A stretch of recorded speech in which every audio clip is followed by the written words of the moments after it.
पंडित दीनदयाल उपाध्यायजी भारत माता यांच्या प्रतिमेस वंदन करून सर्व करतील। राष्ट्र निर्माणाची तपपूर्ती विशेष संग्रही अंक प्रकाशन 16 या आजच्या कार्यक्रमाच्या निमित्ताने सन्माननीय मुख्यमंत्र्यांचं स्वागत प्रदेशाचे अध्यक्ष यांनी केलं।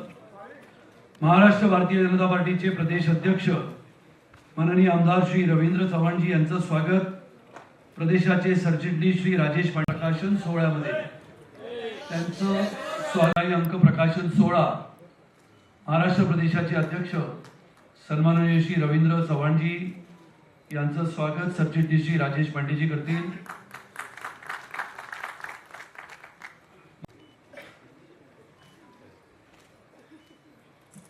राष्ट्र निर्माणाची तपपूर्ती अशा प्रकाशन सोहळ्याच्या कार्यक्रमाला सर्व सन्माननीय उपस्थितांचं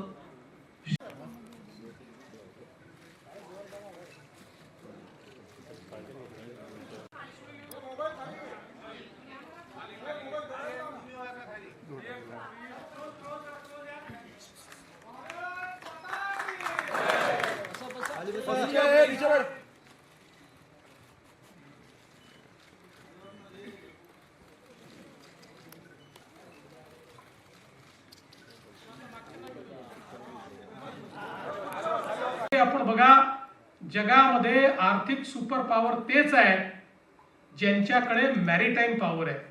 सामुद्रिक व्यापार हा ज्यांच्याकडे आहे तेच जगावर आजही इकॉनॉमिकली राज्य करतायत। आणि मोदीजींनी ओळखलं आणि 1992 साली ज्या वाढवण पोर्टची फाईल बंद करण्यात आली होती, हा पोर्ट बनू शकत नाही, आपलं सरकार आल्यानंतर आपण ती फाईल उघडली, त्या संदर्भातले बॉटलनेक दूर केले आणि माननीय मोदीजींनी त्या ठिकाणी देशातला सगळ्यात मोठा पोर्ट, जेएनपीटी पेक्षा 3 पट मोठा पोर्ट आणि ज्या दिवशी तयार होईल त्या दिवशी जगातल्या पहिल्या 10 पोर्ट मधला पोर्ट अशा पद्धतीनं वाढवणचं बंदर हे आपण तयार करतोय। एकटं वाढवणचं बंदर मॅरीटाईम पॉवर म्हणून 30 वर्ष आपल्याला पुढे नेणार आहे। अशा पद्धतीचं काम आज इन्फ्रास्ट्रक्चरच्या क्षेत्रात होत आहे। आपण बघतोय रेल्वे बदललेली आहे।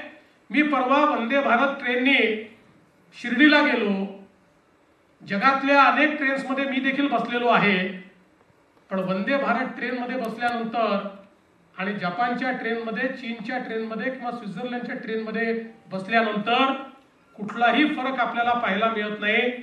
इतकी चांगली ट्रेन आणि तीही भारतामध्ये 25 कोटी लोक जे गरिबी आणि एक्स्ट्रीम पॉवर्टी मध्ये होते, तीव्र गरिबीत होते, ते गरिबी रेषेच्या वर आले। हे 10 वर्षात करणं जगातल्या कुठल्याही देशाला संभव झालं नाही। ते मोदीजींच्या गरीब कल्याणाच्या अजेंड्याने करून दाखवलं। विविध क्षेत्रांमध्ये ज्या प्रकारे मोदीजींनी या देशाचा पायवा रचला, आता याच्या पुढे सातत्याने त्याच्यावरच्या इमारतीवर मजलेच चढणार आहेत। आपण पुढेच जाणार, कारण इतका भक्कम पाया मोदीजींनी रचलेला आहे की आता पाठीमागे जाण्याचं काहीच कारण नाही। आज आपण बघा, अर्थव्यवस्था म्हणून भारताने केलेली प्रगती ही थक्क करणारी प्रगती आहे। आपल्या भारताचा जीडीपी जो 2013-14 साली 103 लाख कोटी होता, आज तो जीडीपी 357 लाख कोटी पर्यंत पोहोचलाय। म्हणजे 10 वर्षामध्ये 3 पटीने आपला जीडीपी या ठिकाणी वाढलेला आहे। महाराष्ट्राचाच आपण विचार केला तर साधारणपणे 13-14 मध्ये जो महाराष्ट्राचा जीडीपी 13 लाख कोटीचा होता, निश्चितपणे त्या ठिकाणी गुंजतो आहे। आणि ही 12 वर्ष अक्षरशः थक्क करणारी अशा प्रकारची 12 वर्षे. एखाद्या देशाची शक्ती, एखाद्या देशाचा स्वाभिमान आणि आत्माभिमान कशा पद्धतीनं जागृत करून एक मोठं परिवर्तन घडवलं जाऊ शकतं, हे गेल्या 12 वर्षामध्ये मोदीजींनी दाखवून दिलंय. जो देश एखाद्या याचकाच्या भूमिकेमध्ये, कधी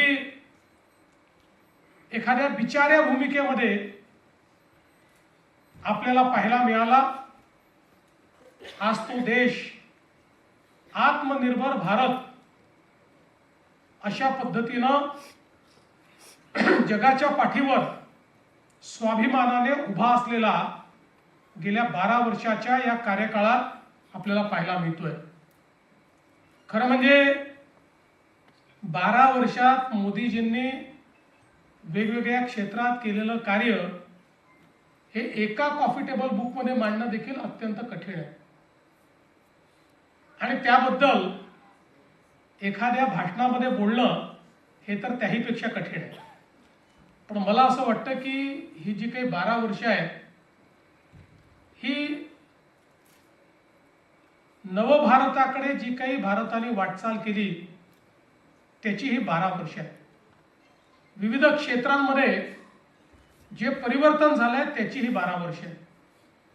आणि या परिवर्तनामध्ये सगळ्यात महत्त्वाची वाटचाल जर आपण काही केली असेल तर या देशामध्ये मोदीजींच्या नेतृत्वात सामाजिक क्षेत्रामध्ये जे विविध कार्यक्रम झाले, मग त्यामध्ये गरीबाला घर देणं असो, गरीबाला शौचालय देणं असो, गरीबाला गॅस देणं असो, गरीब लक्षित, गरीब केंद्रित अशा प्रकारचा जो अजेंडा या ठिकाणी मोदीजींनी चालवला, त्या अजेंड्याला प्रतिसाद किंवा त्याचा परिणाम हा आपल्याला युनायटेड नेशन्सनी ज्यावेळी अहवाल प्रकाशित केला आणि या गोष्टीला मान्यता दिली की 10 वर्षामध्ये भारताने रंजन डावखरेजी, योगेश सागरजी, संजय कुटेजी, सुनील राणेजी, राजेश पांडेजी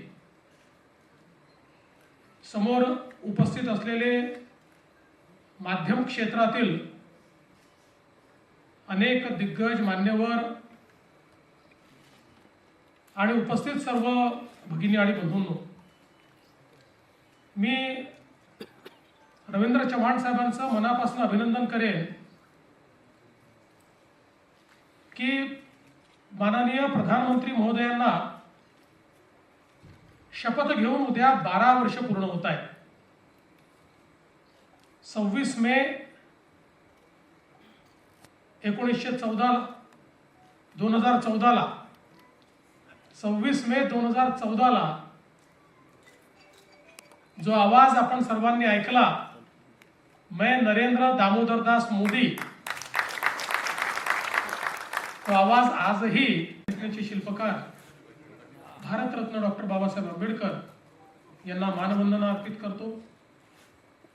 राष्ट्र निर्माणाची तपपूर्ती या मोदीजींच्या कार्यकाळाला 12 वर्ष पूर्ण झाल्यानंतर त्यांच्या कार्यावर प्रकाश टाकणारी ही जी काही एक हे कॉफी टेबल बुक आहे, पुस्तिका आहे, याच्या प्रकाशन प्रसंगी मंचावर उपस्थित असलेले ज्यांच्या संकल्पनेतून हे कॉफी टेबल बुक तयार झालं ते महाराष्ट्राचे भारतीय जनता पक्षाचे अध्यक्ष माननीय रवींद्र चव्हाणजी,